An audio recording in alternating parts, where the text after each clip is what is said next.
Okay, sorry, I'm getting carried away here. I want to, first of all, before we start the show, I want to say thank you to Utu Witch Doctor, who allows us to play his music. Utu Witch Doctor and the Dragon Ritual Drummers. We have a subscription to their music, and we want to say thank you. And tonight's piece was called Master of Chaos, because tonight's guest is a master magician of chaos.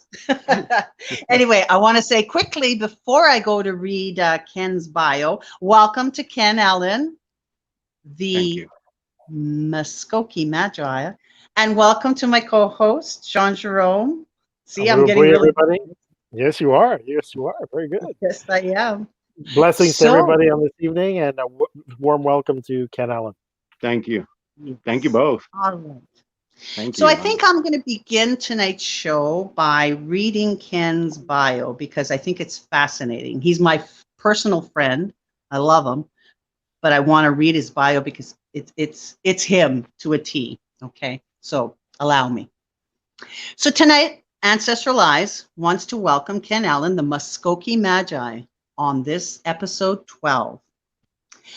Our guest this week hails from Florida. He is the Miko chief of one of the Muskogee First Nations clan in Wakulla County, Florida. And he is also an ordained Catholic priest of the Magdalene Church. Utilizing his intuitive gifts and his ability to communicate with spirits since the age of 11, he sees the world and the use of different spiritual modalities through the lens of chaos magic. This form of magic ascribes to a fluid, non-dogmatic principle of tapping into various spiritual and magical modalities as the situation requires, without being beholden to any one spiritual belief system or construct. Leveraging years of study and practice in Seiðr, Voodoo, Hoodoo, together with his Muskogee First Nations healing magic, he serves his community in administering guidance, counseling, and comfort through a whatever it takes attitude to get it done.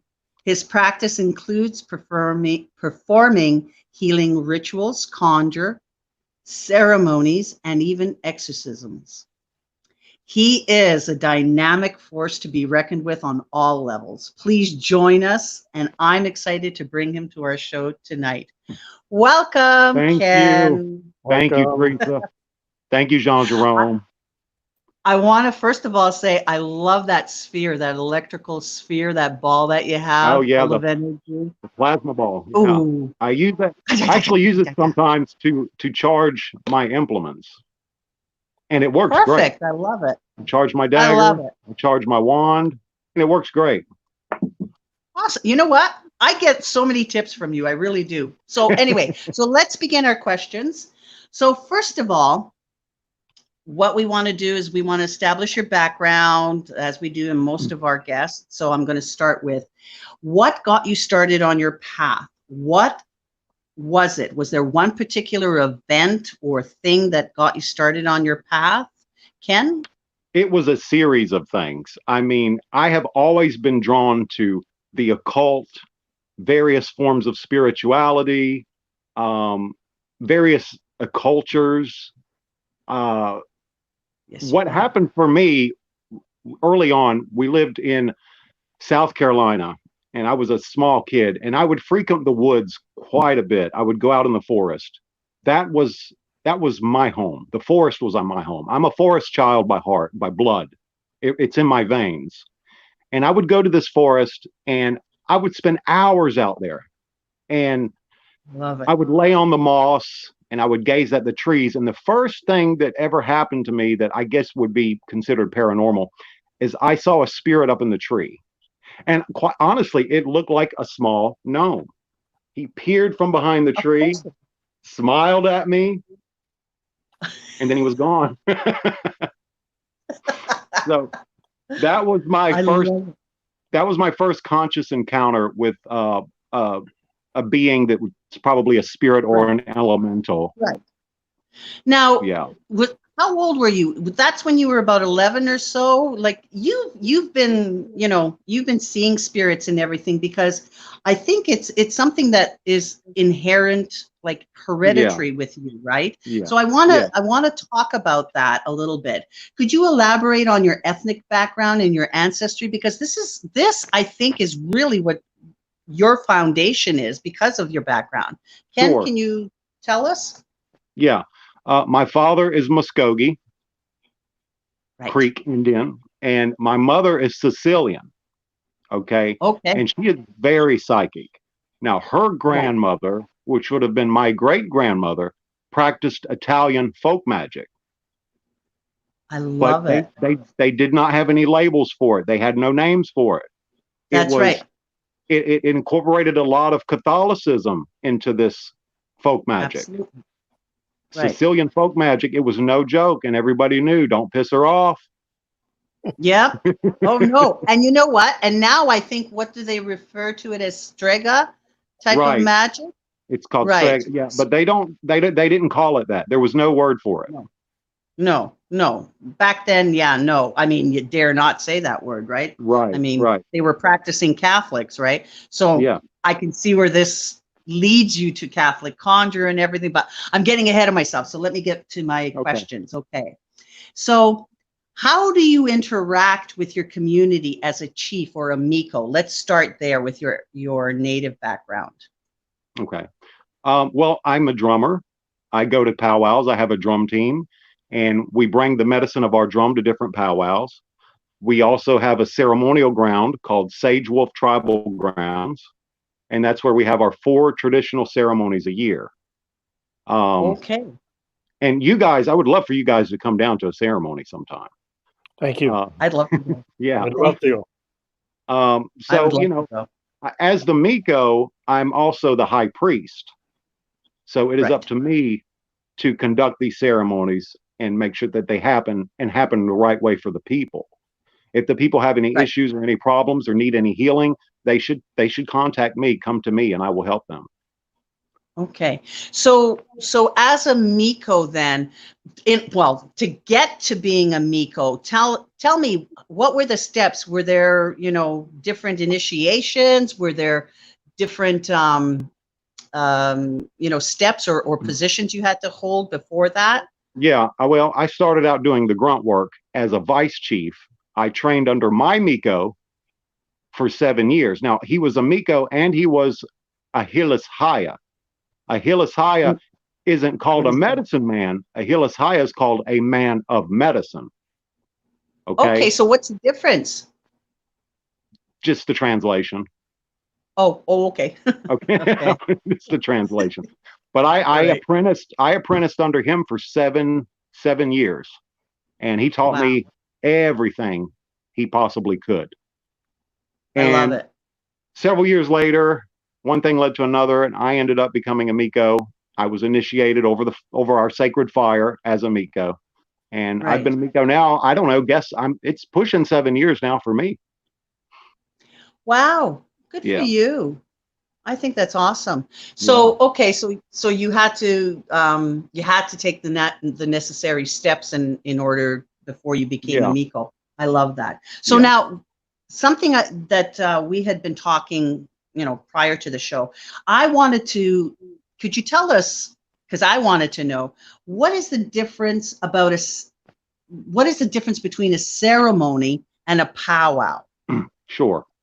A ceremony is the heartbeat of your people. That's where the spiritual stuff happens. Now, that's not to say that spiritual things can't and do happen at a powwow, because they do. I've experienced it. I've been there. I've been a part of it. But powwows are more commercial. We allow you to see what we want you to see at a powwow. Okay. Ceremonies are closed. You can only come, for example, our ceremonies are closed. You can only come by invitation, and it has to go through me. Oh, okay. So ceremonies, would the ceremonies take place for healing, that kind of They things when you ceremony? Sure. Yeah, that's a big part of it. Healing is a big part of it. Giving thanks to the Creator. The Muskogee Creator is called Hasaka Misi. Hasaka Misi is, and that basically means the giver and taker of the breath of life. Hasaka Misi. Very interesting. Okay. So we do these ceremonies to honor Hasaka Misi. We also do these ceremonies to honor our ancestors who will return as our descendants. So there is, Oh, yeah, there is a belief. continuation. There is a belief in reincarnation. Okay. Okay, so the ceremonies and acknowledging the divine, do you have, as other indigenous shamanistic cultures have, like a lower world, a middle world, and an upper world? Is that Yes. something that, could you tell me a little bit about Yeah. that? We have the upper world, which is where Hasaka Misi and his holy spirits that are called the Hofen Hoken and the Hofen Hokana. That's where they dwell. Then we have And the who middle are world. they? The middle world is where So, we are, the earth plane. oh, right, And then right. then we have the chthonic realms, the dark realm, the under realm, the underworld, which is, on the tree, it would be Hasaka Misi, us, the underworld. So like the tree behind us, Jean Jerome, he's put our symbol behind as Yggdrasil from Yggdrasil from the Norse. Right. Yeah. Yggdrasil. Right. Life. Yeah. Yeah. Yeah. Right. So Sure. we did that in honor of you, because I think it was very important to do that. And I think going forward, I think this is what we want to do, is have that tree behind there as well. And as well as our spider. But anyway, it's not about us, it's about you. So getting back to you and your native beliefs and doing the ceremonies and the powwows, and I know you do ritual. So I don't want to get ahead of myself, but I'm going to try to, be very methodical.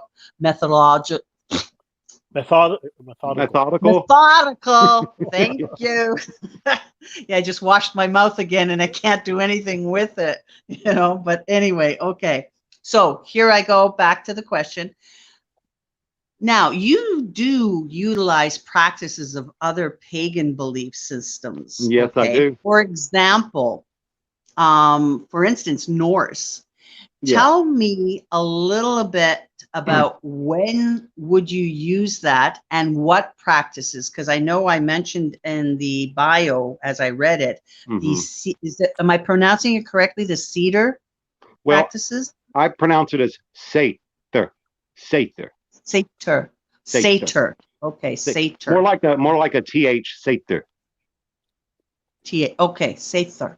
Okay. There you go. There you go. Right. All right. And that was practiced by both men and women back in those times, in the ancient, even prior to the Vikings. Everybody, when it comes to Germanic and Norse mythology, they want to concentrate on the Vikings, but the power and the magic of Seiðr predates the Viking age. So I trained myself to become a Seiðr Maður, which is a male. A Seiðr Kona is a female. Okay. Who practices the art. And what it is, it's faring forth. Faring forth. By that, you are pushing your consciousness into other realms of reality and realms of existence throughout the Yggdrasil tree. There's 9 realms in Yggdrasil. Right. So you fare forth to those different realms of being. And you can do that here on Midgard as well. Okay. So by using that force, right? Yeah. And that's how you utilize that practice and that magic. Okay. Yeah. If I feel that somebody's in trouble spiritually, a piece of their soul is missing, because even in the Germanic traditions, we have multiple pieces to our soul. See, when I fare forth, when I fare forth, the soul pieces have to stay behind to keep my body alive. But the conscious part of my soul goes forward, and then I can meet that. And I've done this before, long distance. I can meet that person's soul and bring it back to them and help them, because usually a person will lose a piece of their soul through traumatic experiences. Right, right. horrible traumatic Right. experiences. And the soul jumps out of the body to preserve and protect itself. Right. And something else, well, not something else takes over it, but it kind of disappears, I would call it, more or Well, less, right? and a part of that person is missing. It can cause Yeah. depression, anxiety, Yes. health Yes. issues, mental issues. Yeah. Yes. Yes. No, for sure. I always learn something from you. I mean, but anyway, I'm getting ahead of myself again because I love asking you questions. I really do. I learn a lot, you know. I mean, we learn from each other, but Yeah. I'm always fascinated because, you know, you and I, but I'm not going to say until afterwards. But anyway, okay. So now going from the Norse, I want you to tell me a little bit. Tell me about your voodoo practices and how you connect with the Loa, and how did you come to connect with them? Through Papa Legba. Papa Legba showed up in my dreams 9 nights in a row. 9 nights in a row. That's a message. Yeah. Yeah. And I was really surprised. You know, I never thought anything like that would happen. So I'm like, okay, let me check into this a little more. And my God, I've been doing it for so long now. I've been doing it for years. I sing to him, I chant to him. I use some of the traditional voodoo songs. Okay. I make songs up. I drum for him. Okay. I love it. Let me ask you just an interjection question, because it's interesting that Papa Legba was because you're not the first person that from a different tradition that, you know, ethnically not really linked to the African descendant religions or belief systems, never initiated, but it's many times I've seen that it is Legba, or what in Yoruba we say, we would denote as Eshu, that usually manifests to people. And I'd like you, like as Teresa continues her question, I'd like to come back to that and the reason, you know, why, but also in the Muskogee First Nation, do you have an energy, an archetype of a spirit like Legba? We have, well, you know, Legba's a trickster. Yes. And Loki's a trickster. And I've worked with Loki. Yes, we do. He's called Rabbit.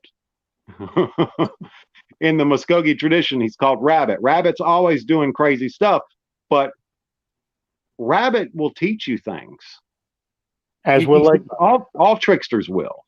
You know, Yeah. You might not like the path you're going down, but once that trickster takes you to the end of that path, you've learned something about yourself and about the world and everyone around you. Absolutely. And not necessarily it's going to be a good path, but there's a teaching. Right. Definitely. Yeah.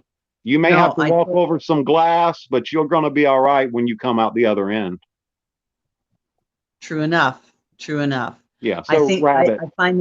I find that very fascinating that he came to you in a dream. Well, I'm not, because, and that's one thing I want to say here. I know you and I have had many private talks and everything, and you never see yourself as an intuitive or gifted. And I always keep telling you, come on, of course you are. The things that come to you, the things that you work with, just because you're not, like a psychic medium doing cards or anything, you are very intuitive, okay? Very intuitive. I mean, it comes to you naturally, right? So I think that's really... And one of your fellow Floridian citizens, Milagros Garcia, was actually in the Faurisa faith, says, I think Eshu blessed him and identified himself so Ken can continue using his spiritual gifts. Eshu opened his path. Yes. Yes, he did. Ashe, yes, he did. Yeah, because when he came into my life, thank you. When he came into my life, thank you. When he came into my life, the spiritual floodgates completely opened, and it was amazing. Absolutely. Absolutely. I love that. I love that. So now I'm going to ask you, tell me about how you utilize chaos magic in all of this, or how do you utilize? Can you Can you kind of take me Yeah. down that road? It's an easy question, but I don't know if I have a simple answer. Give for me me- whatever answer you have. It doesn't have to be okay. simple. For me, chaos magic binds everything together that I do, like the force. Chaos magic is an energy to me, and it runs through everything, and it's what binds all my practices together. Perfect. Now you're familiar with the chaos star, right? This is the chaos. No, show it to me. I don't know if you can see that. Kind of Okay. like. Well, Jean you see Jerome, can you get a picture of that maybe? you've seen this? Yeah, I've seen it. Yeah. Okay. So the chaos star, it's got arrows pointing out all directions. And basically Just chaos. like that lamp. Right, exactly. And chaos represents the infinite possibilities that emerge from that chaos. Right. More chaos, order, this and that. Now, the symbol of justice, especially in the Norse pantheon, is the arrow, straight up arrow. But there's the chaos stars right there. Okay. Oh, okay. So All they right. they represent infinite possibilities on a cosmic level. Okay, they're almost compass-like. Yeah, absolutely. Right. When I use chaos magic, I use a lot of sigils, sigilization, symbols, right, seals. I use different systems of magic, beliefs, spirituality as a tool. The right tool for the right job for the time that I'm in and what I have to do, for that situation. Absolutely. That's you and your toolbox and utilizing that chaos magic. Could you say that your chaos magic, the force, is like the chi, the age? Absolutely. Okay. All right. I totally get it. So, right. I'm getting three interesting comments here that are backing. So one from Milagros, a fellow Floridian, says, I could see and feel that Eshu did Mafefum Eshu in this man's life. Julie McMaster says, interesting. But interestingly enough, Awoi Fashe Buruboya Baba, chaos is the realm of Eshu, and that is correct. Yeah. Eshu controls chaos. Yeah. Perfect. So I could totally. He is the agent of chaos. Yeah. And most people get the wrong idea. Totally. Most people get the wrong idea about chaos. They think it's just a horrible thing, but it's not. So many beautiful things have been born out of chaos. That's right. You're right. No, you're right. And no, I totally agree with you. So now this brings me to my favorite topic that I know about you. Okay. And what you are well versed in as well, and that's exorcisms. Yes. Okay. So I want to go through the different styles of exorcisms that you utilize. So I'm going to start with you with your role as a priest. Now, even before being ordained a priest, you were doing the Roman rite as an as a form of exorcism. Can you elaborate a little bit? And then after we go through each of the ones I want to discuss, then give us examples, okay? Because this is what's going to be fascinating. So don't give us the examples just yet. I just want to establish which ones, because you've got lots of really fascinating stories when it comes to this. So let's talk about your or if you have the story now, I mean, sure, share it. Go ahead. But tell me about using the Roman rite in the form of exorcism. Yeah, I mean, the Roman rite of Catholic exorcism is very powerful. And I have used it multiple times prior to even becoming an ordained priest. I used it, and it's very effective. And the church will tell you, oh, you got to be a this and you got to be a that. Baloney. If you have it in your heart, you have it in your mind, and you train yourself. You do have to train, and you do have to do a lot of reading and praying. You have to pray hard. You can do the Roman rite of exorcism if you're serious about it.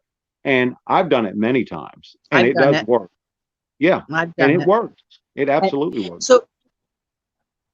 So tell me, what do you use for your Roman rite? Because I know you and I have talked about that, the type of the type of saints you use and the tools. Before we start, I just want to acknowledge, hi Kevin, and Kevin says, I have witnessed Ken dealing with many forms of spiritual advisory, and he is as real as they come. Oh, I totally know he's real. I just know intuitively, as soon as I met Ken, I said, nope, this is the real deal. So thank you, Ken.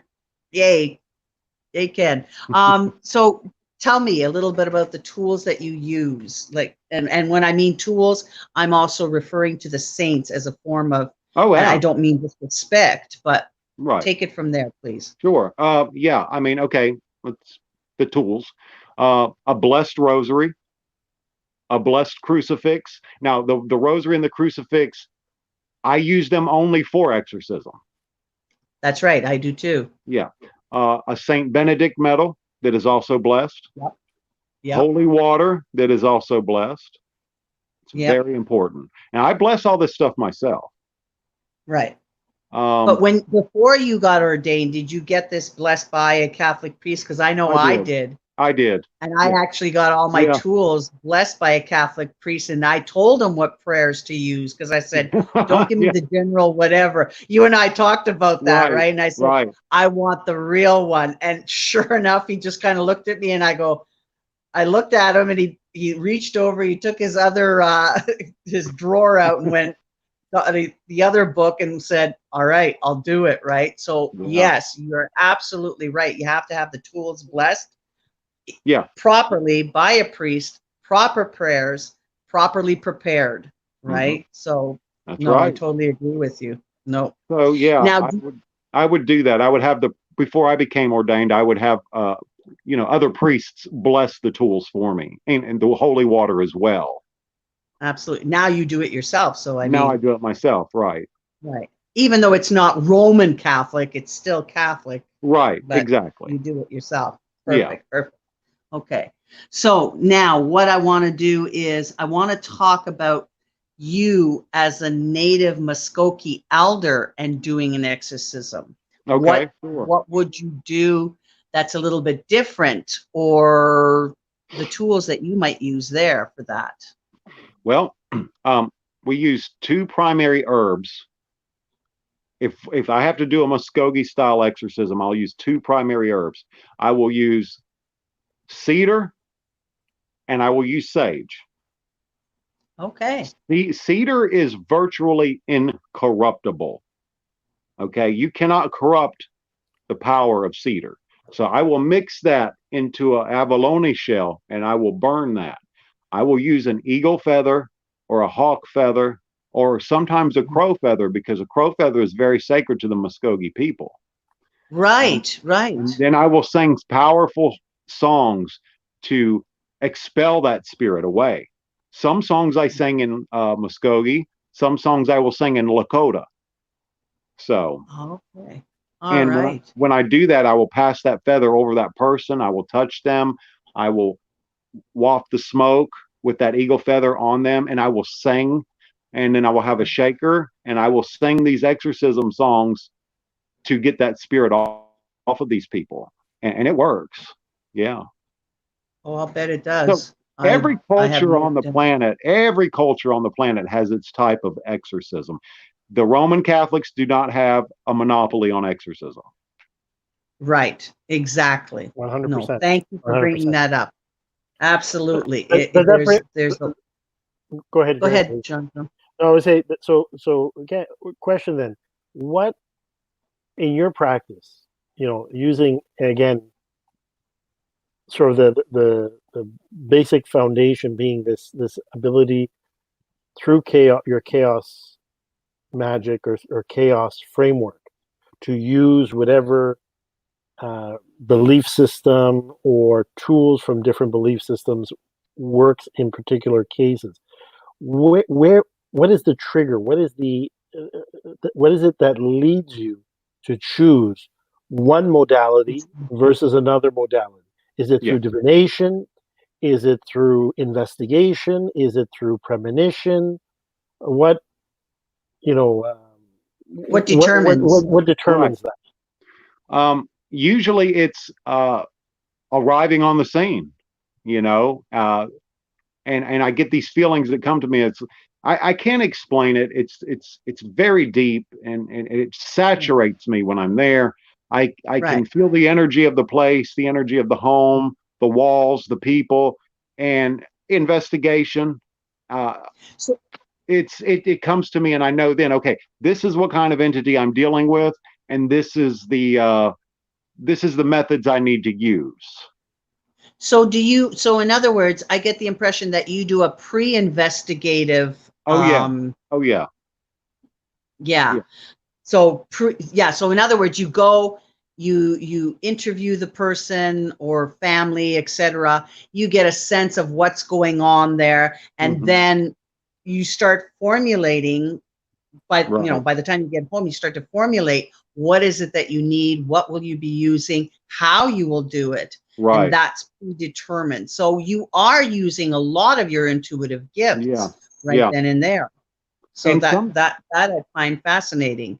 So now, do you use any kind of Western magic? For example, I know we've talked about Goetian and Enochian. How do you utilize the exorcisms of that modality? Okay, yeah, I will use techniques of high magic to perform an exorcism. I have a triangle of art, the triangle of manifestation, a very beautiful one. I didn't bring it out, but it's okay. You know what they look like. And and it's got a black mirror in the center of the triangle. Yes. So what I will do, the first thing I want to do is I want to find out the name of the spirit or the demon that is attacking, infesting, oppressing, or possessing the person. Once I get the name of the demon, I have sigils, and I will draw out the sigil, and I will take that sigil, and I will stick that sigil on paper on this dagger, and I will threaten the demon by taking this dagger and holding it over the censer that is burning frankincense to burn this seal, the demon seal. And the demon, through the power of magic, because magic's real, will feel the pain of this fire burning his seal. So he's got his choices to leave that person and go to the triangle so that I can further exorcise him away, or stay there and endure the horror of being burned. And usually they won't stick around for very long. And that's when you determine whether you're going to use Goetian or Enochian magic, depending on the like the pre-interview sort of thing. Okay. And sometimes I can't. Sometimes because of distance, I can't get over there and do a pre-interview or a pre-walkthrough. So I bring as much stuff with me as I can, and once I get there, I interview, I walk around, I feel, and I'm like, okay. And it all happens at light speed, and it's like, okay, this is what I need to do and how I need to do it. Right. So spirit obviously talks to you, and do you feel you have your own spiritual team that you go with, like your own ancestral spiritual guides? Yes, I do. Absolutely. Even when I'm at home by myself, I never feel like I'm alone. No. I never feel like, you know what I mean? Yeah, exactly. No, I'm I totally alone. know. Right. So. Now, tell me a little bit of voodoo exorcism and how, you utilize that for exorcisms.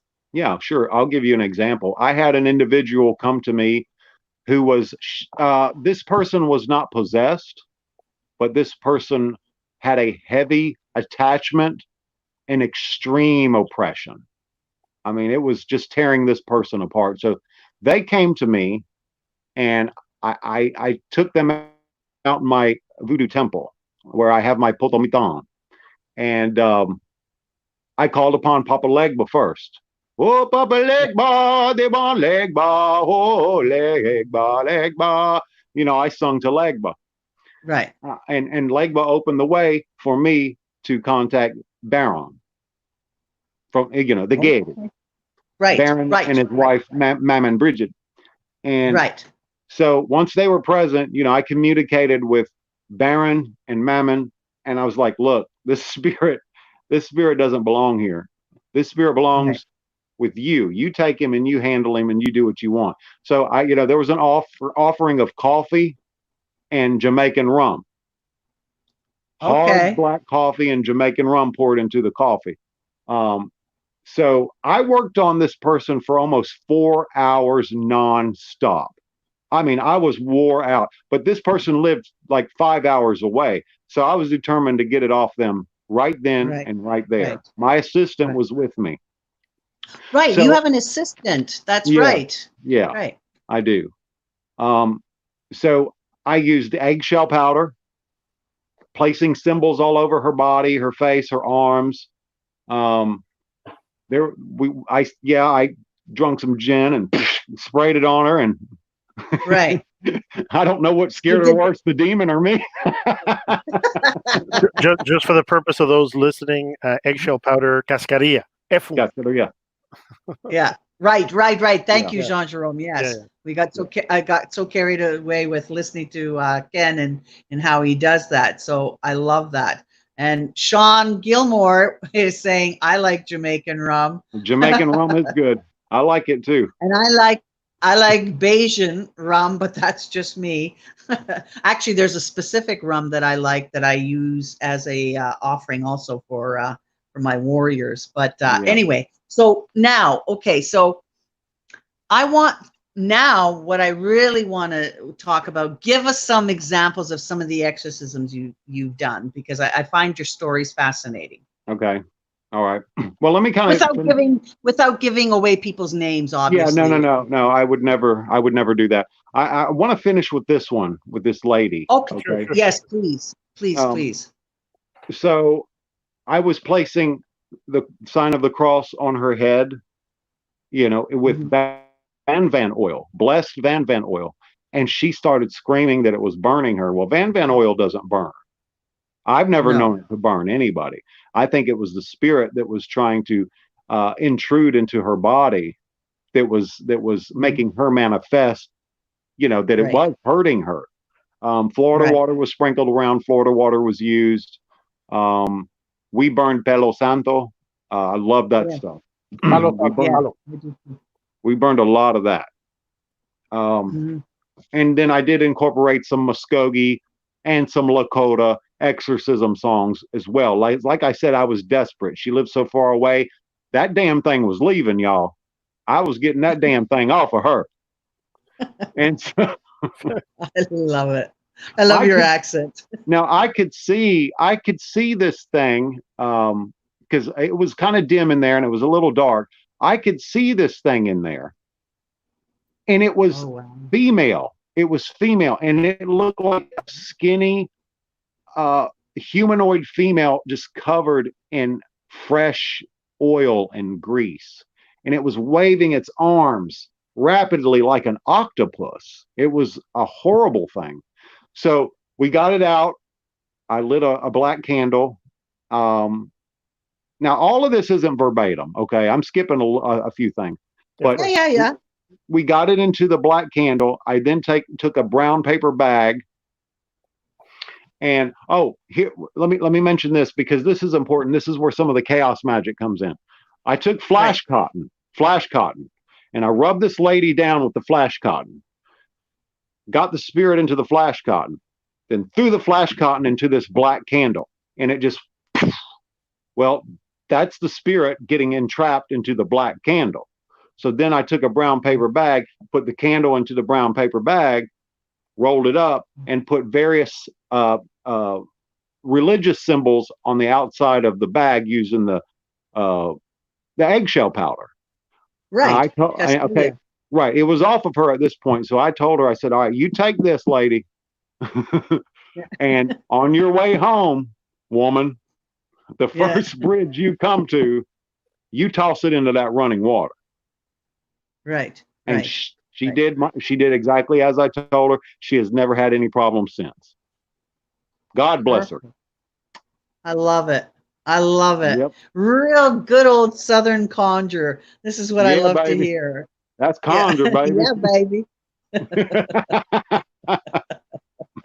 You I do it love it. good. I did, didn't I? Yeah, It you did sounded good. really good. So give us some other examples of some other exorcisms that you've done. Okay, let's see. Let me say this real quick. Not every infestation I have to do a full-on exorcism.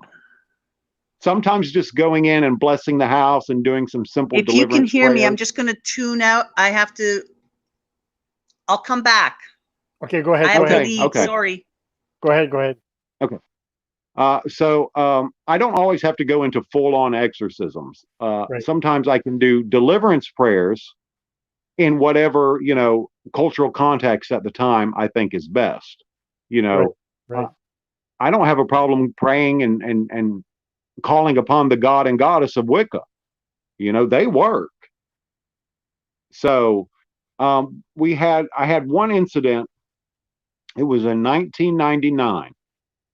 And, we didn't have internet. Well, not like we do now. Social media was Non-existent. we didn't have non-existent. Yeah. So it was by word of mouth that I was a person that dabbled in the occult arts. So I was contacted and they're like, there's this lady in Tallahassee who's having a serious problem with some demonic and spirit infestations. I was like, well, what can you tell me about it? Well, she wakes up in the middle of the night and her blouse is torn off of her and it's shredded up as if fingernails or razor blades, et cetera, et cetera. So I gathered a small team at the time and we went over there and I walked through the house and I had her sit on the couch. I had her sit on the couch and we walked through the house because I told her and she wanted to talk and talk and talk. And I was like, with respect, just don't say anything. Just let me walk through the house, feel the energy in the house, touch the walls, touch the doors, let it pull me to where I need to be pulled. And I'm like, oh, you got a demon in here. This is a demonic presence. And it was bad. It was real bad. It was causing her to cough up blood. She was vomiting, coughing up blood. There was one point in time where she threw up a piece of barbed wire. And it was like, wow, okay, she's possessed. She started cussing and she started speaking in Latin. And I know better now. I know she was speaking in Aramaic as well. I didn't know that at the time. So I worked on her. I did the Roman rite on her, actually. I just went ahead and pulled out those guns and did the Roman rite on her. And we had her strapped in a metal chair. It was like a metal folding chair. We had her strapped in that chair. And I'm telling you, Teresa, my God in heaven, Lord Jesus, she rose off the ground at least 5 inches. And the chair slammed back down. But I worked on her. I worked on her hard and I got it out of her. Well, the holy powers got it out of her. I'm just a conduit. Right. Sean, That's right. And the holy powers, go ahead. Yeah, Sean Sean Jerome? is saying he has spirit there with him. I feel one by each shoulder. So do I. Yeah. Yeah, you're right. Of course.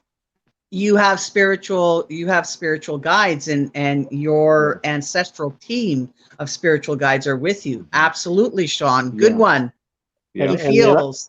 And Milagro Garcia says, I've seen people get hit. Ken, have you had people with negative spirits assault or attempt to assault you? Well, I've never had anybody come at me.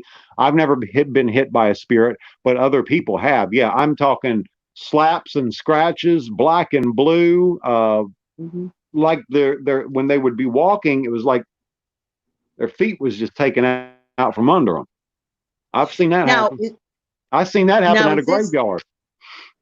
Now, is this what was I going to say? Is this the spirits that are around, let's say the family members that are there with the person who, let's say, needs help, that get attacked. I know you have an apprentice. Your apprentice is protected as well as you, obviously, before you go in. I mean, what's the point, right, of going to an exorcism or doing an exorcism if you yourself are not protected? And of course, like Sean said, you have guardians, and that's their job, is to do that, right? Yeah. So it's not affected you or your assistant, No, but it will affect other people that are around, right? Absolutely. So if I do have a small team that comes with me, aside from me and my apprentice, I will smudge them with a special mixture.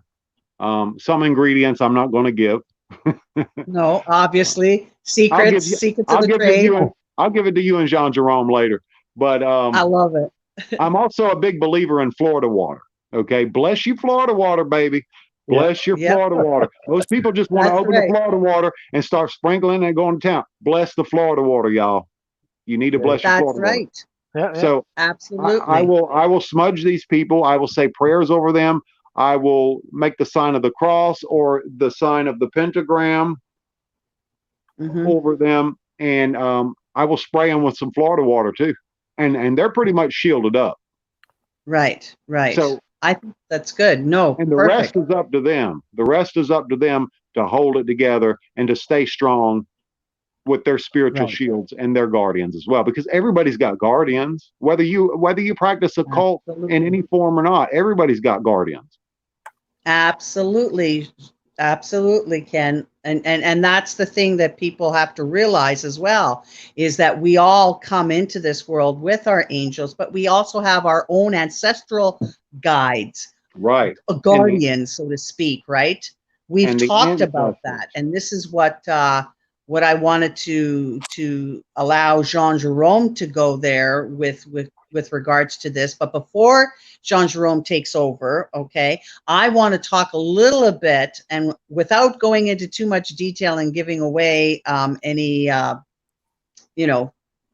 trade people's secrets. names to secrets or protect people's privacy, was I remember when you came along to me, and this is why I know you're an intuitive. Jean Jerome and I were working on a case, and there was something that you came along out of the blue the day before or the day of, okay? Because like you, we do like a pre-interview with a client before we go to do anything, right?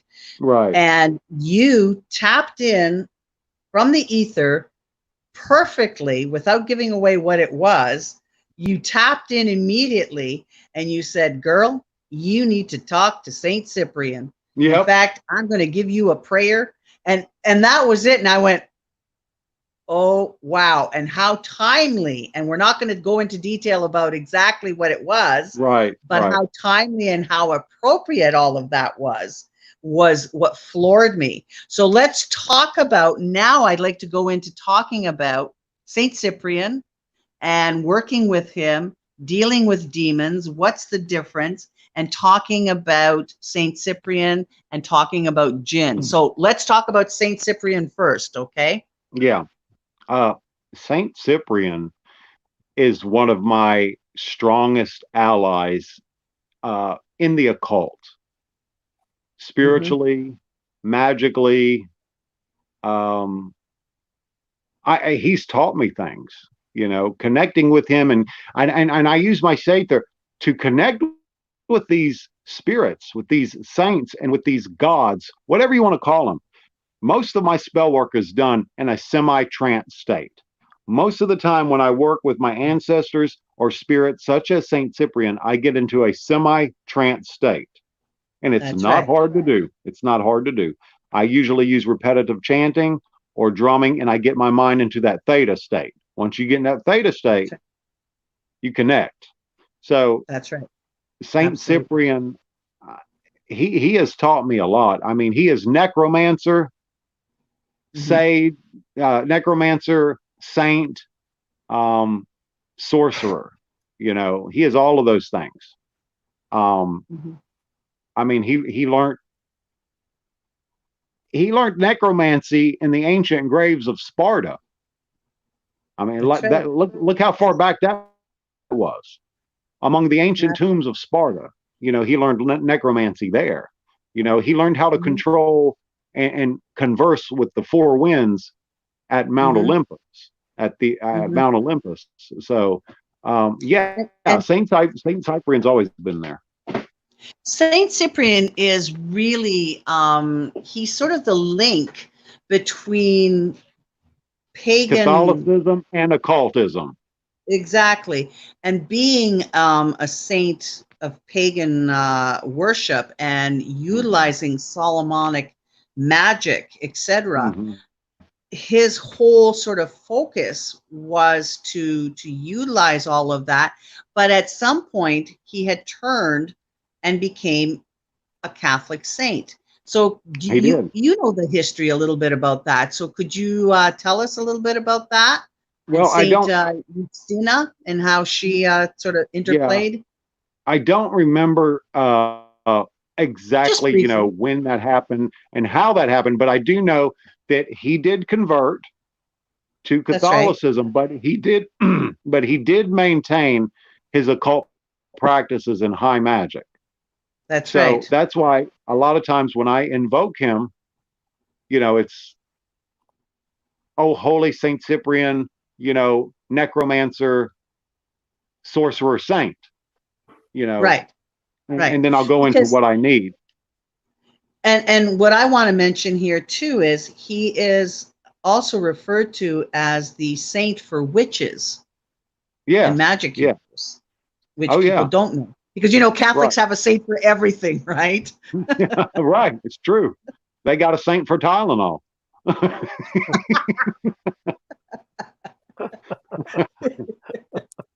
I love it. That's a good one. That's a good one. Yeah, no, that's a good one. So yeah, so tell me now. I really don't want to take that analogy too much further because I hate to see what the patron saint was suppository.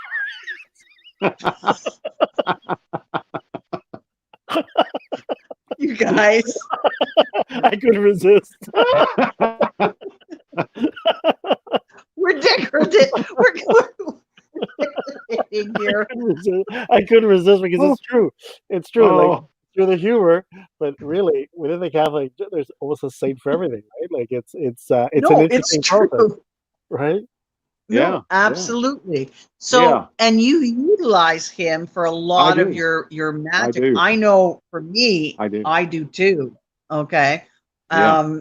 And thanks to you, okay. And there was Hmm. another gentleman who I don't want to mention his name, I don't, for Right. privacy's sake, who Right. on the same day actually contacted me within 5 minutes after you did and said, "Dear lady, I think you need to," and I was like, where, again, this is confirmation of when you start working with spirits, they will Uh-huh. send messengers. Okay. And that was so, I had to call Jean Jerome and tell him and I say, okay, like, here's something working on a magical level, right?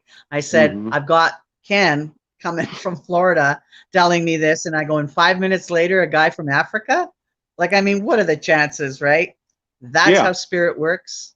That's how it's done, Yeah. right? And they were, and we were both So telling anyway, you, so now going forward, go Saint ahead. Cyprian. We were both telling you Saint That's right. Cyprian. That's right. Absolutely, absolutely. So Out of the let's blue. talk a little Because bit about. the thing about that particular event, because I was involved in that indirectly, was that those two messages came to Teresa completely out of the blue. In other Out of words, the blue. there was no precursor conversation. Right. None. Both you yourself and the other party didn't know what Teresa and I had been called in to do. Nothing. But apparently within how many, like an hour of each other, Teresa, or how long? What was the No, span? 5 to 10 minutes of each other. Wow. First it was him, and then all of a sudden I've got this gentleman from Africa, and I'm like, did you guys talk to one another almost? I knew you didn't, but it was like, Right. Right. huh? Yeah. No, it was just one of those, kismet because it was meant to be.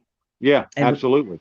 But Yeah. anyway, I'm not going to disindulge what was going on or anything, but definitely, Yeah. you know. Yeah. So anyway, That's so confirmation getting enough back for to me. oh, it was because I told you after the fact, not Hmm. during. I told you after the fact, Yeah. and you went, whoa, and I said, see, there you go. So you know, you are an intuitive. You are given messages, and you were that messenger. Again, you're linked to Eshu, right? Yeah. And your Exactly. chaos magic. I definitely see that, right? So now I want to talk a little bit before Jean Jerome jumps in, because I'm covered with my questions. So I want to talk about Jinn and Yeah. your experiences and tell us the difference. Yeah. Because I Yeah. like your definition of the difference between Jinn and demon. Okay. Sure. Yeah. Well, the jinn do predate Islam. They predate the Muslim religion, just as a lot of demons predate Christianity. And don't get me wrong, And Judaism. huh? And Judaism And too. right in Judaism, yeah, Christianity, Judaism, Islam, but the jinn are more like you and I. They are more like us. They are more like people. They live in communities.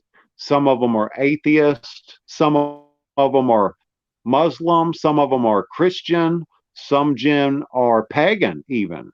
You know, and yes, they live hundreds and hundreds and hundreds of years, their lifespan, but eventually they die too. Yes. Huh? Yeah. I said They die. thousands, sorry. Well, yeah, thousands, but they eventually they die too. Now, they do have a strong sense of family. They love one another. They care for one another. And one thing that I can tell you based on experiences is you cannot exercise a jinn. It's not going to happen, baby. You ain't exercising no damn jinn. All right. No, you're right. You have to. We know that. Right. You have to meet that jinn. You have to meet his terms. Negotiation. You have to negotiate with that jinn. You're not exercising a jinn because they can and they will kill you. Unlike a demon that only has so much control and so much power, can only do so much. A jinn can kill you just by looking at you.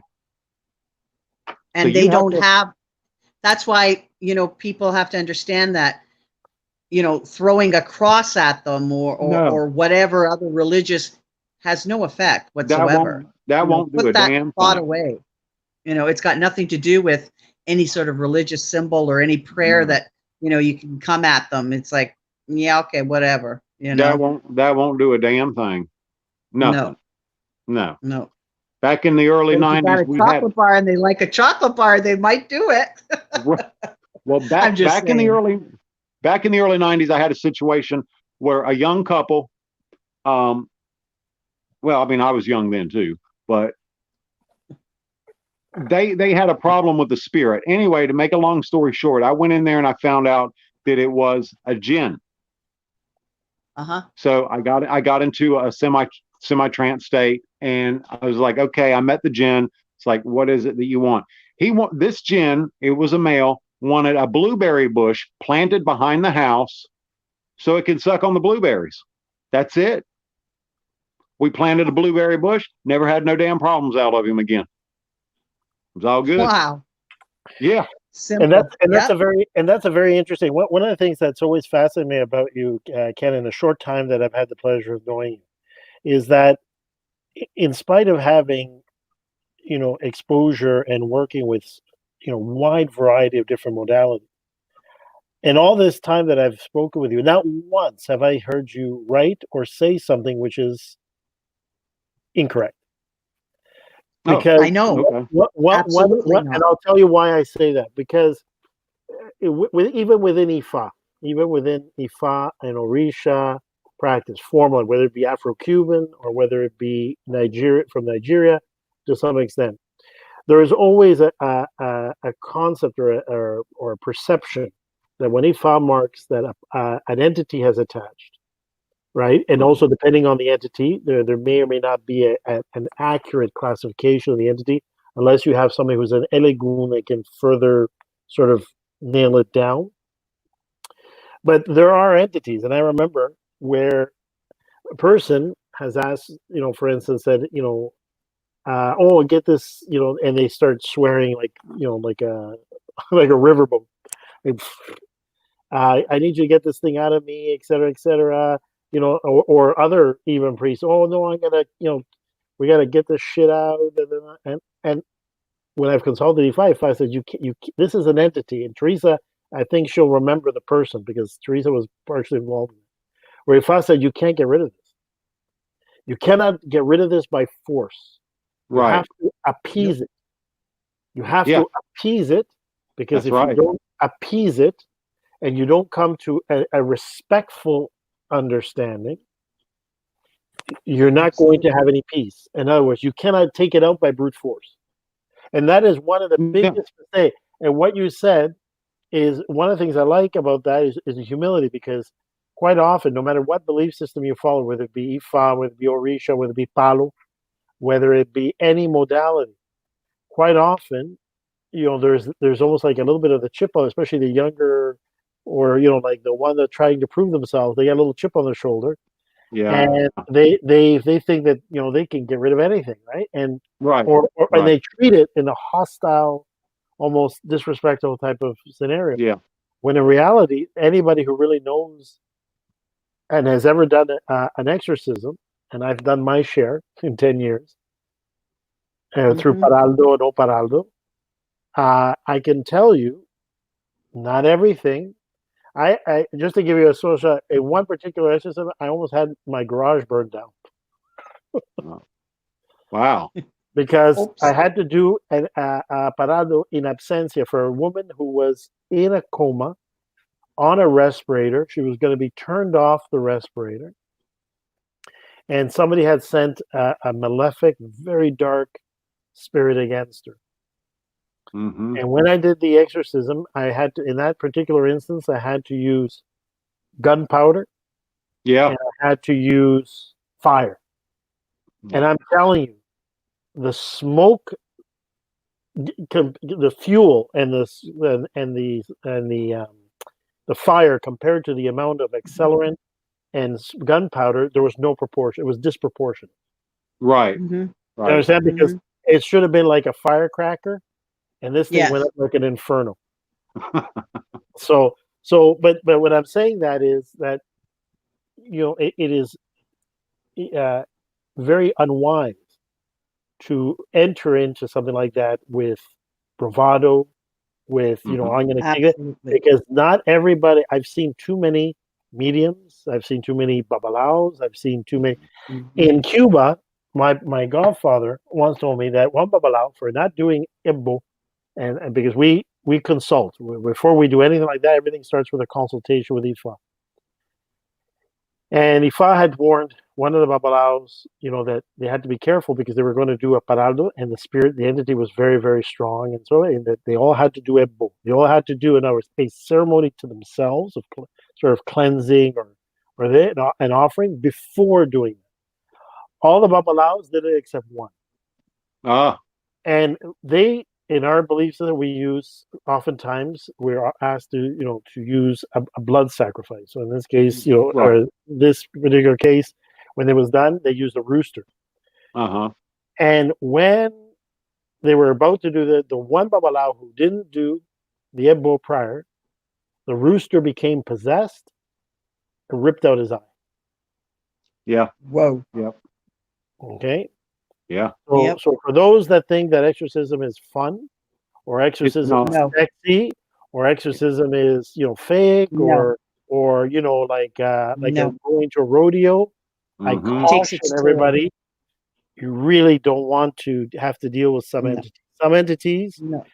Teresa will tell you another case we had here in Ontario, where they had sent a couple of mediums, a priest, a Roman Catholic priest, and all that. The Roman Catholic priest left the house running. That happens a lot, By the actually. power, right? That happens a lot. But again, the reason being that they didn't understand the entity they were dealing with, and having the research, having the preparation, having the humility, and being able to identify what you're dealing with. And again, that not everything is eguburuku. What we use in Yoruba, eguburuku, we use it as it's almost like a catch-all. Like it's what we call a dark entity, dark spirit. Mm-hmm. But not everything is. But it's very important to go deeper into it, because you may be dealing with modalities and spiritualities that are non-human, right? Yeah. That never had a corporeal being. They were never a corporeal being. Right. And the way you're going to be able to deal with that, and as you said, and that's why I said you're bang on. If you try to get rid of it, you'll never get it out. Nope. Yeah. No. Yeah. You can't banish and exorcise a jinn. You just can't do it. No. Awoy Fashe says, very true, my brother. I've had the same experience with people. Yeah, I'm telling you. But Bokono Daniel says, Boluboye Awonon, to myself, Teresa, and he has picked up a spirit with you, which he calls Ashbrek. With me? No, with Ken. No, Ken. Okay. With Ken. Oh, and what is that? Can you ask Danielle what that is? Well, I'll ask him. I think that we'll do it later. Later. Yeah, privately. Yes. Since he saw you again, he's referred to you as Ashbrek. Okay. Okay. We'll get into that. And he has seen a jinn that is one of the people with you. He has seen as a jinn. Okay. Is actually works with you. That makes sense. And Jean Jerome, what was I telling you about my dream on Wednesday? You've told me so many dreams, my dear. Which one? I forgot now, to be honest with you. The dream about the jinn. And here we are talking about it. And again, today it was the same thing. And Danielle picked that up. And the name Ashbrek is linked to that jinn. So we'll talk about that offline. We'll talk. We'll talk about Milagros Garcia says people go years with negative entities because they choose not to go to the Olorishas or Babalaos or people like Ken, and they continue carrying this baggage. Absolutely, you're right. Absolutely. Yeah. Before we go, Shay, thank you. Before we go any further, Jean Jerome, did you notice that our running thing says episode 14, and you're listing? Oh, that's right. Oops. Yes, instead of Ken. Thank you. Yeah, because I'm looking at him going, is he advertising for a future show? And then I went, I think he's put on the wrong person. But anyway, let's. No. Oh, sorry. That's okay. That's a little bit of a trickster situation. That's because we've got the chaos magician, the Muskogee Magi. It all works. It all works. It absolutely does. That's our guest for episode 14. That's talking about Karen Dale. Right, and that will be coming up. We did a studio test with her. That's why. My apologies. Right, that's right. I'm going to correct that right now. It's fine. But it's funny because I know when I met Ken, and Jean Jerome knows that I'm a medium, and I know when I met Ken, I said, this guy's the real deal. And I have had a friendship with Ken for a number of years. And Ken and I have always spoken privately with each other. We've consulted on things. I've asked him for his opinion. But through this whole time, I find I learn a lot from Ken. Okay. Ken is awesome when it comes to history about things. About what? Is that better? I've corrected the name. Hold on. What does it say? Episode 12. Well, yes. Ancestral Lies, episode 12 welcomes Ken Allen, the Muskogee Magi, with your host. Yes, much, much, much better. Thank you. I caught that as it was going by because you know me, I'm always looking at everything, right? Nothing goes by me. But I was back to what I was saying about Ken. I know Ken and I have talked privately about things, and I learn a lot from Ken in things. Ken and I are both administrators on a group that we have on Facebook called Conjure Baby. That's Yep. Conjure Baby. That's And I go in there. I haven't been on there for a while and said anything, but Ken is amazing. The stuff he puts on there, it's like, you know, I invited Jean Jerome. I invited a few other people, and I know that Jean Jerome just sits there and goes, where does this guy get this from? And I go, because he's self-taught. And the other thing is he works with spirits. Right. He knows Yeah. he knows his shit. Okay. A lot of my stuff has French. been, yeah, a lot of my stuff has been spirit taught. Yeah. It definitely has. And what's Danielle saying something about? Noche, he says it's a moon, the macabre moon. It's a macabre moon tonight. Oh, okay. What he's referring right. to, what he's alluding to is right now, some of the spiritualities or the guardians that Ken exudes or presents do fall not on the side of light, but they fall on the side of a bit of darkness. But darkness for the sake of healing. Sure. Absolutely. Yeah, I don't know if you know what I mean. Thank you for that, Danielle. Absolutely. Thank because you. Ken does walk he walks that fine line. He's got his foot on either side, but that's because Ken's the real deal. You know, he's not a light worker. I mean, he's a good person. He knows his stuff, okay? And he does work with good energies as well. But Ken is able to walk on that other side because he knows how to operate and work in that realm and make healings. I mean, the man is just gifted. I'm not blowing smoke up your butt, my friend, I know. but you know, you are the real deal. And that's just how I see it. And that's why I wanted you to come on the show. All right. We were going to have you at one point. I think I've told you with Father Fred, but I said, no. I think we really need to, first of all, we needed to finish our episode with Father Fred, because that's who you're ordained through your Catholic priesthood through Father Fred. And Father Fred, I love him dearly, but I think Father Fred needed his own show and to finish the show, because when we had him on our first episode, we couldn't finish it because of a technical difficulty. And then I said, I want to have you, Ken, on board. And we were tossing that kind of idea back and forth. But I said, no. I want Ken all in on his own, because Ken's got a lot. Okay. He's got some good stories. He's got, he works the stuff. You walk the walk and you talk the talk. So that's the difference here. So, Jean Jerome, did you want to say anything else? Yes, there's a few things. There's a lot. But okay, you can take over now, Jean Jerome. Yeah. I've done my piece. Yeah, very well as well, Teresa. I'm going to first defer though to the audience. There's a lot of audience commentary and all that, so I just want to capture some of that. Milagro says, I have a friend that has spirits that has been sleeping with her for over 20 years due to the fact that her family is Catholic. She's never accepted assistance. My first husband tried to help her. My second husband tried to help her, and she never got help. Well, here's someone that possibly could use the services of our Ken. Yeah. And she says, as a consequence of that, she's never been married or had children. She's shared details of the spirit's actions, which is transparent. It's become her partner.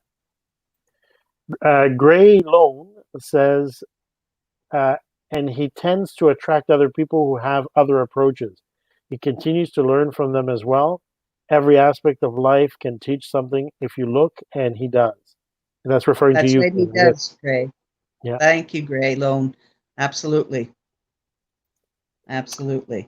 And another one, Milagro says, in my next life, I want to be a politician. They are the only ones who are not unemployed in Florida. Laugh out loud, just a little humor. Cute, Milagros. I love it. Danielle asked, your voodoo aspect, is it from under more the Haitian influence or more the New Orleans? It's the New Orleans, but I do work with the Petro as well. I like the Petro Lua. Okay. Okay. Okay, Yeah, go ahead. and I'm not ashamed to say if because healing, magic, and stuff, that's important. But look, let's face it. Let's just be honest, okay? Curses are necessary sometimes too. Sometimes you got to put it on that ass. You know what I'm saying? So sometimes you do. Absolutely, Ken. So I sometimes you love got. the way you this is that attitude of yours that I really admire and I get a Well, kick out of. well, girl, Teresa, you know it. You do. Sometimes you got to put it on their ass. And I if know. if I want to do a heavy curse, and I have good reason, and I'm justified, I always make sure I'm justified, and I use divination to do that. And if the runes or the cards are telling me, yeah, go for it, knock yourself out, I will invoke the Petro Loa to do that. And one of the biggest curses I ever did was using a horse's head in a Petro rite. I won't get deep into that, but No. Okay. I'm not scared or ashamed to use the Petro. I'm not ashamed to say I've done curses and will continue to if somebody needs it. Yes, So, that's right. so Ken, Danielle has made two comments, and I want to preface with the fact that he tuned in late, and he doesn't speak English very well, but yet he has these comments which are interesting based on what he sees in you. Number one, he says, I saw that you work with Petro. That's why he asked wow. about Asian voodoo. He sees the Petro Lord, and specifically he asked, you work with Samedi. Yes, And I he do. didn't hear that because he tuned in late and he doesn't Right. speak English. Wow. I There do. you go. Yes, I do. I work with There Baron. you go. Absolutely. There Yeah. you go. Yeah. Verifying he everything he we've asked- already talked about. He says, or Loa Criminal. It's a criminal. Yeah, it's an alias for a Petro. Okay. Okay. Mm, All right. yeah. Okay. No, I was going to say Ken's not a criminal. Not that I know. No. So Milagro, I mean, Not my buddy. Yeah. And Milagros is saying, I would like to keep in contact with Ken. Y'all, please private message me how I can reach him. Absolutely, we will. Sure. That's why we his have him Facebook at the profile. bottom here. And his link, the Facebook page to reach you. Yeah, and here it is. Oh, you can go to the order of, help me out, Teresa. I can't never remember the name because we changed the name, remember? Oh Order God, of- you're gonna ask me the order Yeah. of ceremonial The order magician. of Oh, you order know of what? cerem- What about going to that's Conjure Baby? Yeah, but it's a closed hidden group, remember? Oh yeah. Oops, sorry. Okay. Oops, did I sneak that out? So go to Order of Wizards and Ceremonial Magicians, or Order of Ceremonial Magicians and Wizards. I can't remember. It's something like that. Jean Jerome, can you find it? Because I think you're in that group too. Yeah, I am. It's the Order of Ceremonial Magicians and Wizardry. That's it. Right. Because that would be a way to contact. Oops, did I just let something slide out that I shouldn't have? Whatever. Anyway, it is what it is. But yes. Now the that's horse's okay. head, I have to ask, because the horse's head. The horse's head is something that's used in some rites, but also is that also a Sicilian, I love animals. A Sicilian part? It is. It is. So yeah. Particularly with the mafia.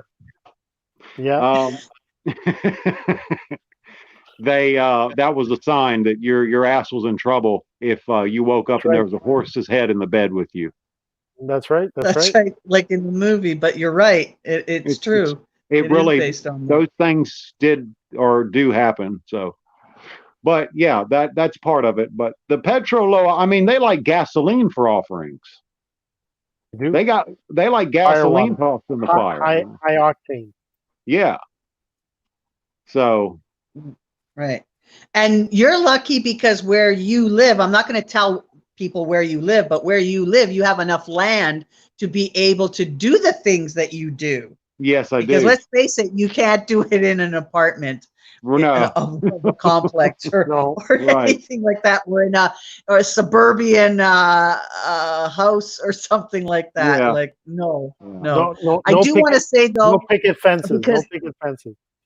no, yes, exactly. But what I do want to mention is the fact that I think part of the charm of Ken is because of his conjure work and everything that he does, he also, it just fits that whole image I've always had of Ken. He also lives near swamps.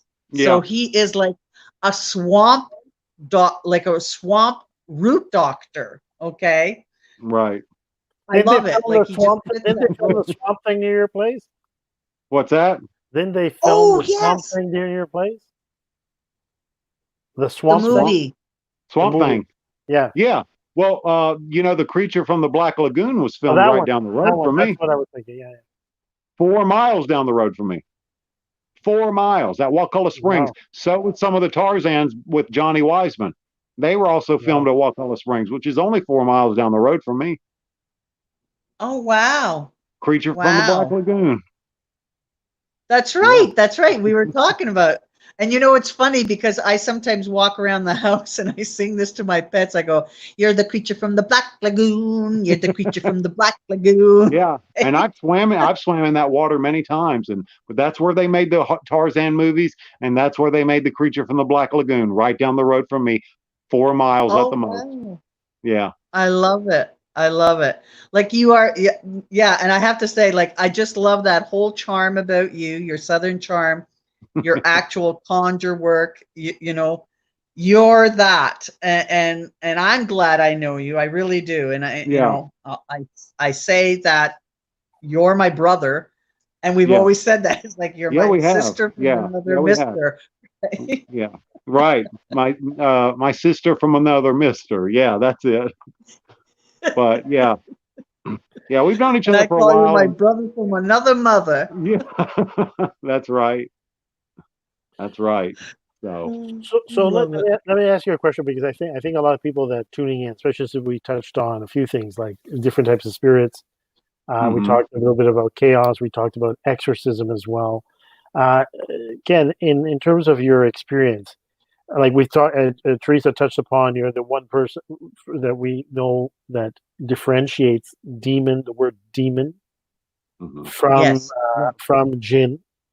Yes. Whereby you've indicated one difference between jinn and demon is the lifespan. In other words, a jinn has perhaps a very lengthy but a Yeah. finite lifespan. Right.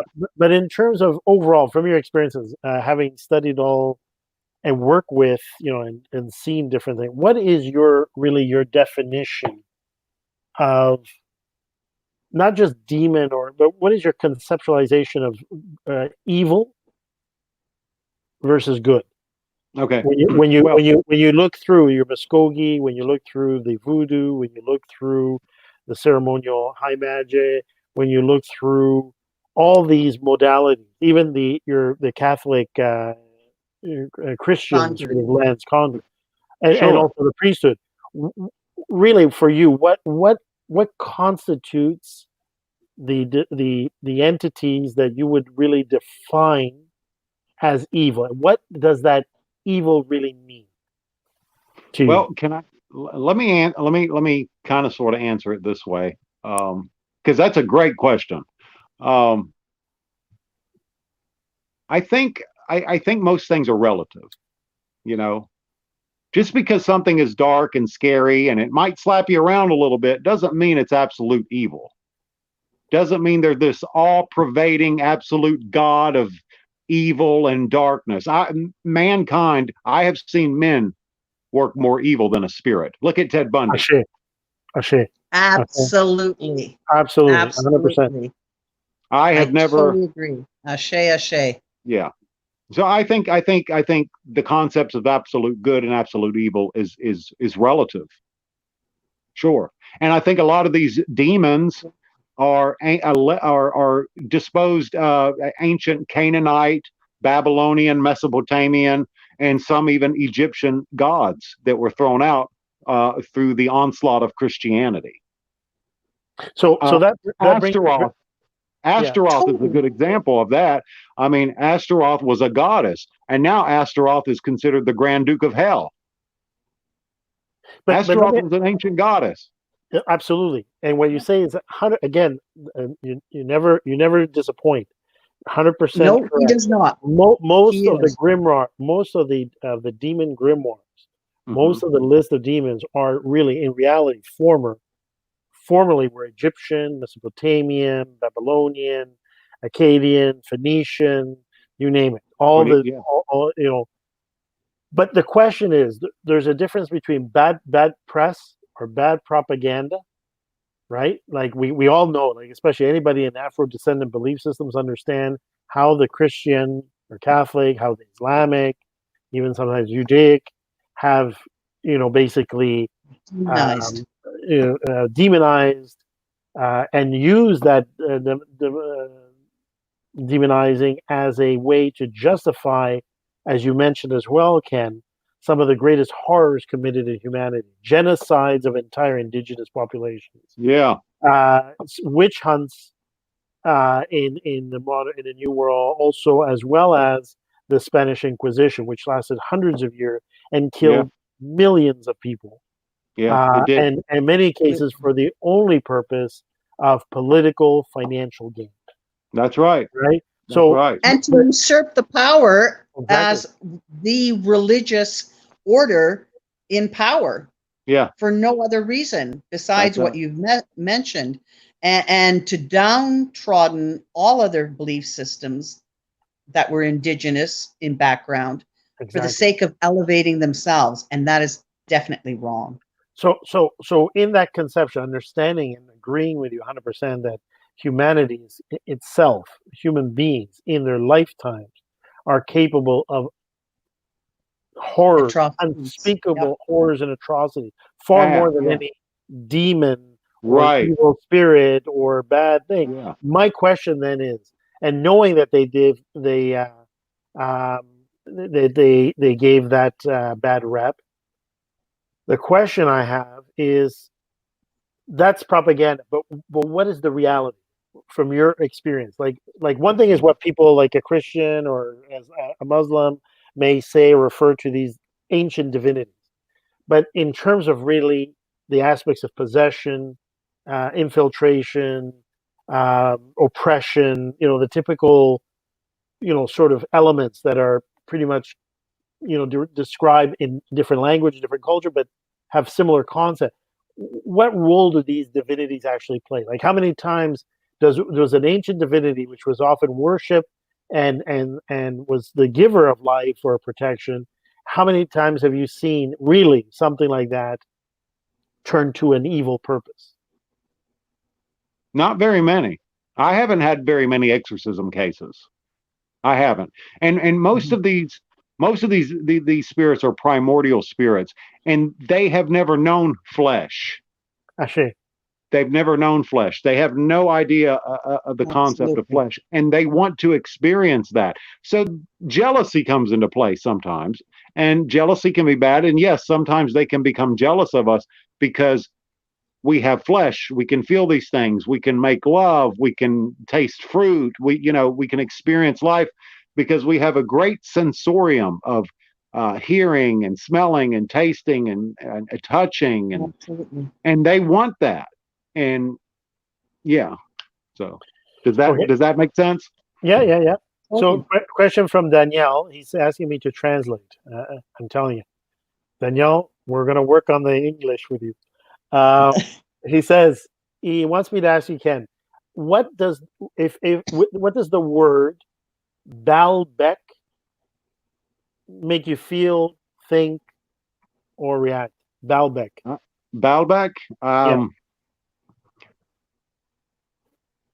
I feel powerful darkness from that, but not absolute evil. I feel being able to navigate in a chthonic realm. That's what I'm feeling. Okay, so chthonic. Actually, I need to clarify. When you say chthonic realm, can you define that? Like an underworld Underworld. reality. Okay. Underworld reality. Chthonic. Okay. Oh, so okay, catónico. Okay. I'll say this in Spanish. Daniel dice que esa palabra le inspira como un sentimiento de una entidad que es un poco de la oscuridad, pero no maléfica, y que viene de inframundo. Okay. Translated. Teresa, you okay? Yeah, sorry. I have to put my battery pack on. I apologize. I thought I'd do it indiscreetly, but I guess not. We're talking about, evil possession. All of a sudden I see Teresa leaving the screen. Right. It's like, are you all right? Are you all right? No, Oh my I'm not God. going to crawl up the wall or the ceiling, guys. I swear to God, if you start crawling up that wall, that's it. I'm on my own, I know.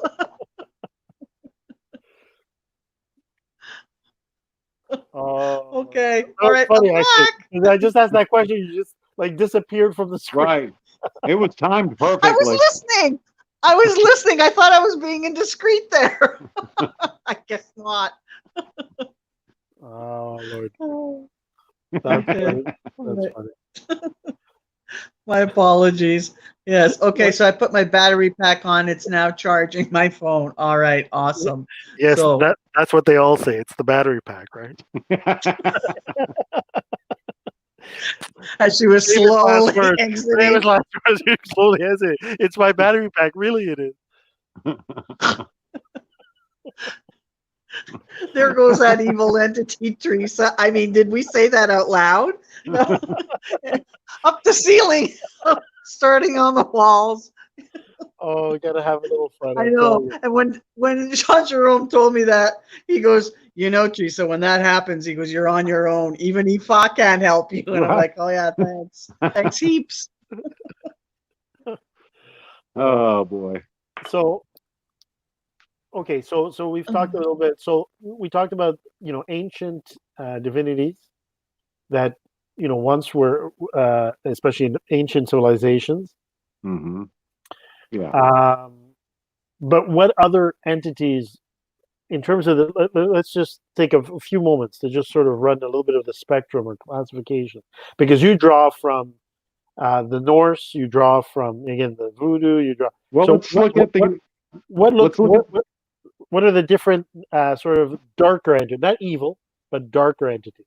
Well, let's look at the Jotuns from the Jotnar from the Norse and Germanic pantheon. Essentially you have two primary tribes of gods. You have the Seiðr and the Vanir. Mm-hmm. And Right. the Seiðr is the gods of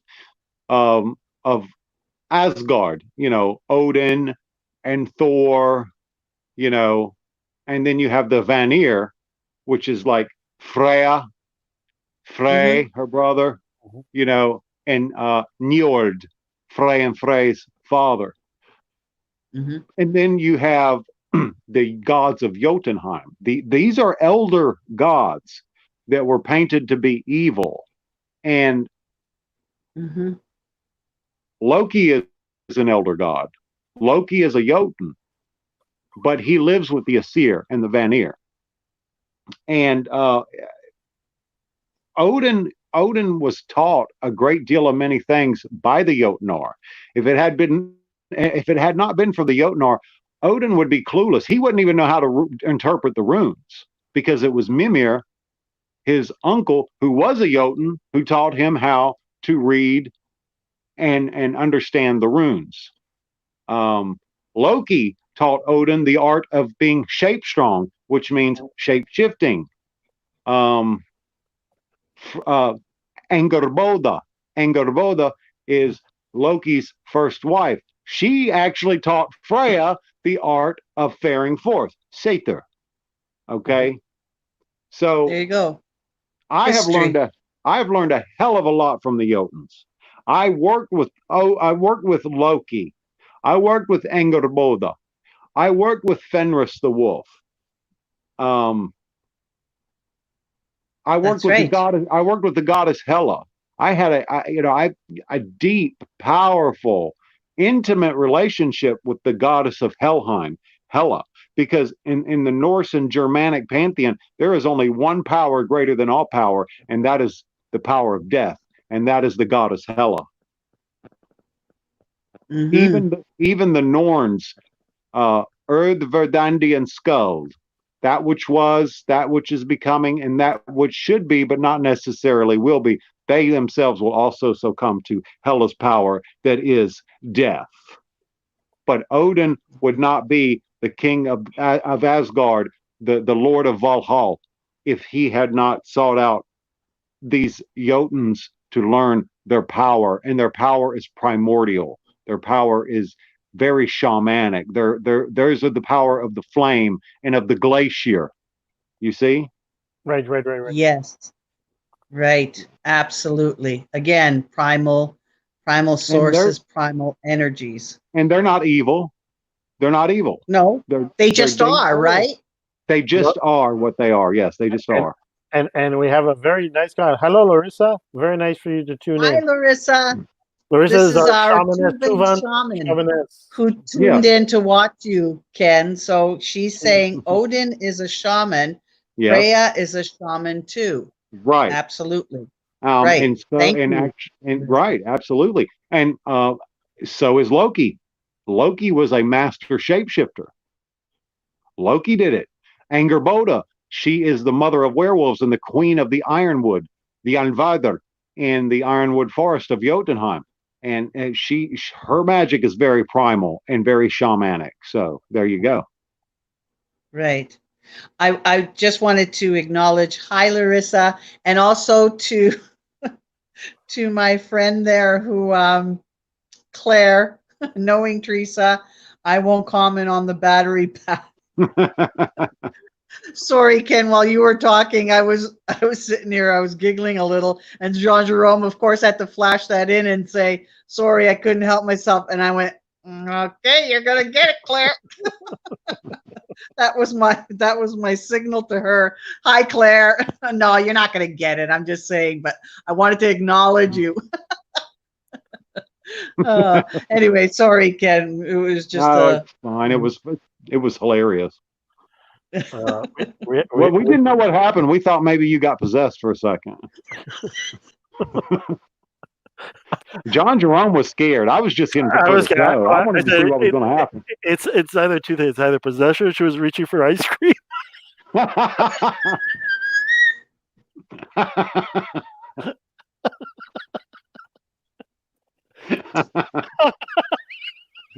And then she becomes possessed.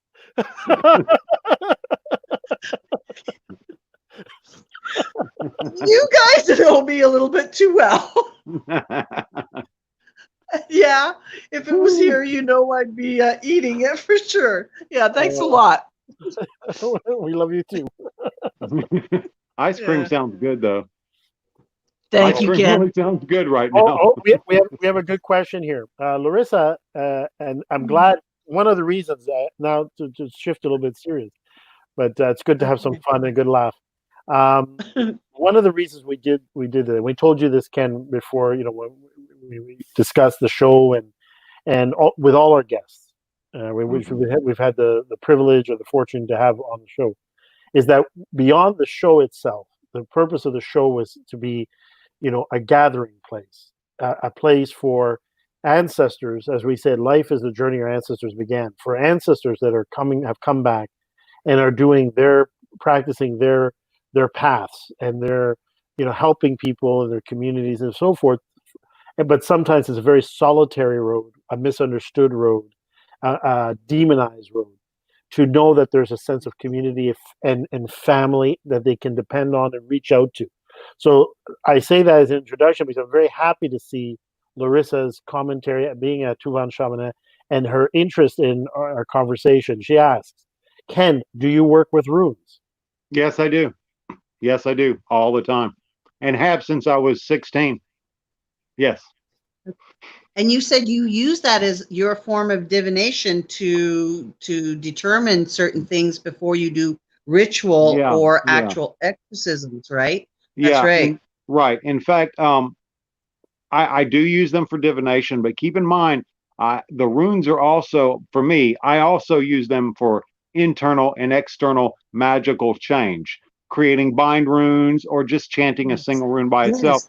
Or I will go through and I will You're chant good the at that. entire Futhark. Right, right. I will chant the entire Futhark, Fehu Urus, Torisas, Ansus, Raido, Canas, Gevo, etc., etc. I will chant the entire Futhark. And sometimes I can get my answers from the spirit world just by chanting the entire elder Futhark. I recommend working with the Wow. elder Futhark. And don't buy into the blank rune. That's bullshit. Okay, Ken, we got on that topic on our page, but Yeah, we that's did. okay.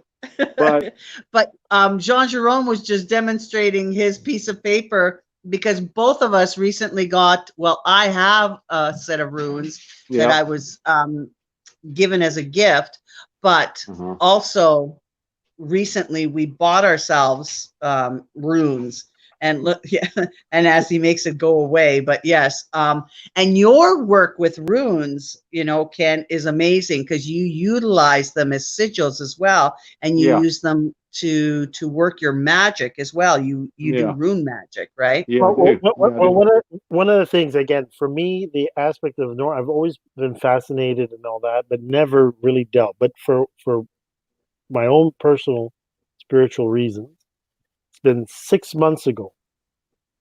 I was told to, and I started to find a connect and to start to read and to study, to do comparative studies, to really delve into the spirituality and the cosmology and all of the aspects of Seiðr, of all the different things that make up their pantheon, if you will, in terms of, and the way of thinking, the way of looking at nature, the way of, they're animistic, they're hedonistic, Mhm. all the various aspects, their cults of the dead, their Yeah. terms, that basically, again, are oftentimes misused. It's just something that's basically kept me busy for the last.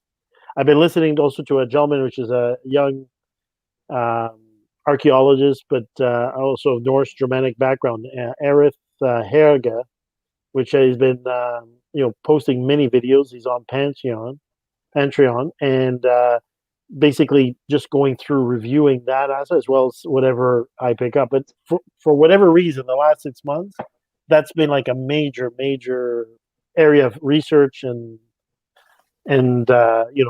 interest. Yeah, I wanted to say, I forgot what I was going to say. Damn. So, sorry, it's my Ruins, cat. She's distracting. ruins, something about the runes, something about Seiðr, something about It was about the runes, but I don't remember what I was going to say. Oh well. the blank one, that was one of the No. things we talked about. Now, well, no, but stay away from the blank rune because the blank rune is not the rune of weird. Okay, the rune of weird is Perthro. Right. Perthro is the rune of weird. Yeah. Okay. And I recommend sticking with the 24 Elder Futhark. I really love those runes, and they are the eldest. They are the elder runes. So stick with the 24 Elder Futhark. Anyone who's interested in getting involved with working rune magic or runic divination, and a bind rune is 2 or more runes bound together to create a magical change in synergy. Okay. Mm-hmm. And speaking of that, you mentioned something I early on, but in our private conversations through your groups, also within the Norse, they, with some exceptions, the Norse were more focused on binding Right. rituals as Yeah. opposed to casting out or rituals to expel something.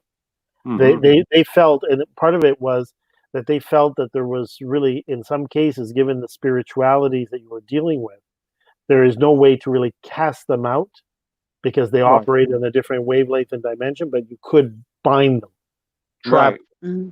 Yeah. right? There was a concept of binding, Yeah. right? Is that been your experience in that practice? Yeah, yeah. Odin's got a 9 herb charm, and those herbs, wormwood is one of the big herbs used to bind. Okay. Right. Wormwood, if you drink enough wormwood, it'll give you visions. All right. But please just don't do it. All right.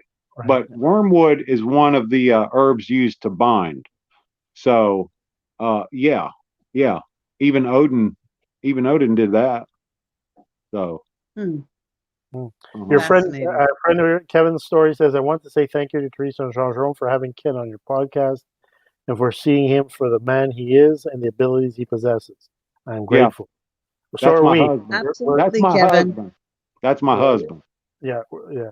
Awesome. Well, we're happy to have him as well, and to show it for what he is, right? A capable Thank you. Absolutely. and caring in human being with great gifts, and that's why we want to respectfully bring him on, and his family. So, Right. greetings to Ken's everybody. family. And That's we right. want exactly everything that Jean Jerome said, and to highlight the fact that Ken is very, very spiritual, and he is able to do the things he does because he's the real deal. He connects with his ancestral guides. He connects intuitively. You, Ken, are about helping people, and whatever Yeah. that takes, like you said, Right. if that means you throw a curse to help someone, Yeah, so be it. And that's right. you and I totally were on board when it comes to stuff like that. And I'm glad you're my friend and my brother. So thank you. I want to say thank you very much. Now, Ken, Absolutely. I don't know. Do we have any more questions for Ken? Because I love this show. I thought it was an amazing show. And what was this is badass. Thank you. You're welcome. I'm glad to see I people, love it. and I'm glad people are enjoying it. Yeah. That's what we promised Ken. It would be family. It would be fun, And it would was. be educational, and a good opportunity to share. So on that note, Ken, a quote that maybe summarizes or resumes your acts as a summary of your different beliefs, paths, experiences, something that you sort of you live by. Yeah. I mean, just be yourself, you know, just be you. To hell with the rest of them if they don't like you. Do your own thing. I mean, do your own thing. Be the best you can be, and to hell with the rest of them sons of bitches. That's what I got to say. That's what I got to say. That's right, Ken. Yeah. Straightforward, straight shooting from the hip. And Milagros says, may Oldemade bless all of you for producing these shows. This was great.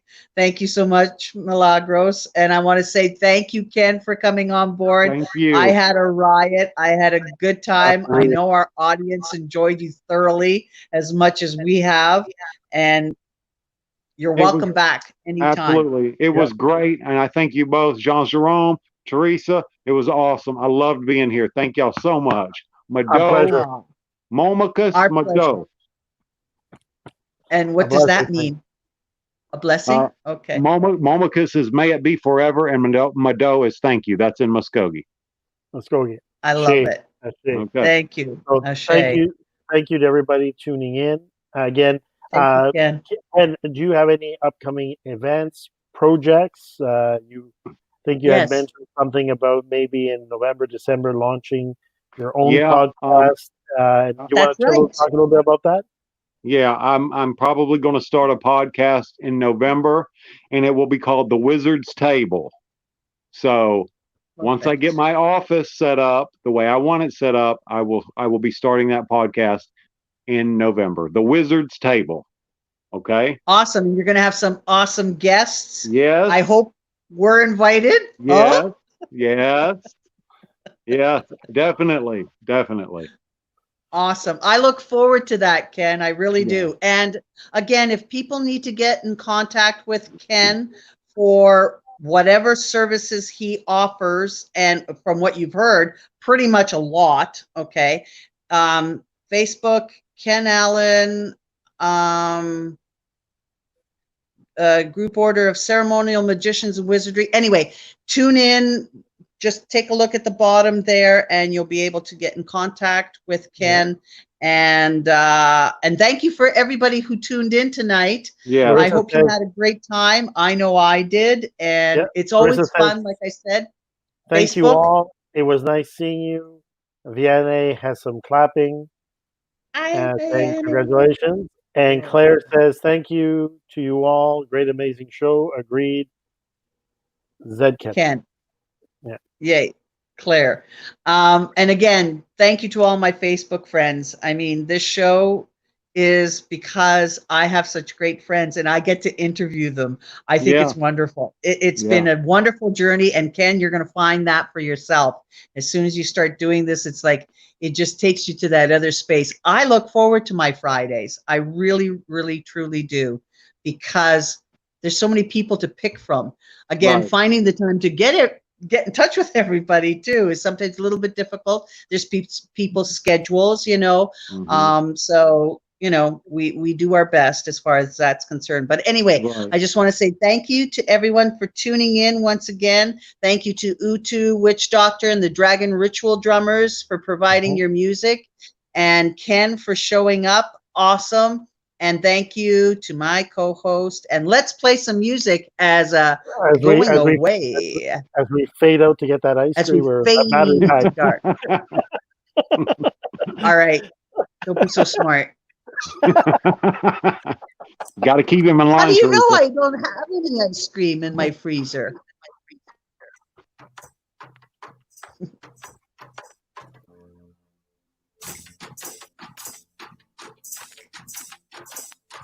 Is this the Chaos Magician that you're playing? Yeah, yes, that's right. Master of Chaos. Okay. All right. Louder, please. Louder.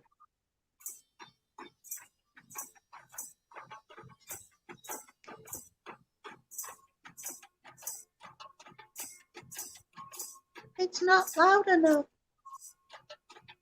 Louder. Yes, we're fading out. Good night, everybody. Good night. Good night. Bye.